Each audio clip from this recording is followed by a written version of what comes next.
এখানে একাদশ শ্রেণীর ভূগোল প্রথম সেমিস্টার যেটা রয়েছে সেই ভূগোল প্রথম সেমিস্টারের পরীক্ষা চলছে। এখানে তোমরা দেখতে পাচ্ছ, আর যারা একাদশ শ্রেণীতে পড়ো তারা সকলেই জানো যে ভূগোলের মূল 3টে পার্ট রয়েছে, প্রাকৃতিক ভূগোল, মানবীয় ভূগোল এবং ভারতের ভূগোল। তো এখানে মূলত প্রাকৃতিক ভূগোল আজকে পরীক্ষা নেওয়া হচ্ছে 35 নম্বরে। তো এই ঘরে এরা সবাই মিলে পরীক্ষা দিচ্ছে, যথেষ্ট ফাঁকা ফাঁকা হয়ে বসে পরীক্ষা দিচ্ছে। আচ্ছা, পাশের এই ঘরে এরা দুইজন আছে, এই একজন দেখতে পাচ্ছ। এই ঘরেও দুইজন আছে, এই একজন এবং এই একজন। আর এখানে বাইরে আছে এই একজন এবং এই একজন। তো যাই হোক, সবাই পরীক্ষা দিচ্ছে এখানে খুব মনোযোগ দিয়ে। অ্যাকচুয়ালি ভূগোল আমার দুটো ব্যাচ রয়েছে, এটা হলো ব্যাচ 1। তো এদের আমি 2 মাস আগে শুরু করেছি, এবং ব্যাচ 2 যেটা তাদেরকে আমি 2 মাস পরে শুরু করেছি। তো সেক্ষেত্রে এদের প্রস্তুতি যথেষ্ট ভালো আছে। তো এবার দেখা যাক কে কত পায়। তো এই পরীক্ষায় যে সবচেয়ে বেশি নম্বর পাবে, অর্থাৎ সর্বোচ্চ নম্বর পাবে, তার হাতে পুরস্কার তুলে দেওয়া হবে। তো দেখা যাক কী হয়। এখানেও এখন 1টা বাজে। তো এখানে পরীক্ষা চলছে অলরেডি। ভূগোলের যে প্রথম ব্যাচ তাদের সকালে পরীক্ষা নেওয়া হয়েছে।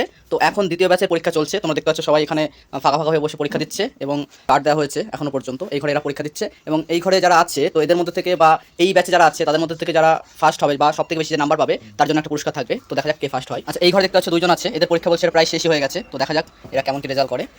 এই ঘরে দেখতে পাচ্ছ 2জন আছে, 2জন পরীক্ষা দিচ্ছে। তো দেখা যাক এদের মধ্যে থেকেও কেউ র্যাঙ্ক করতে পারে কিনা।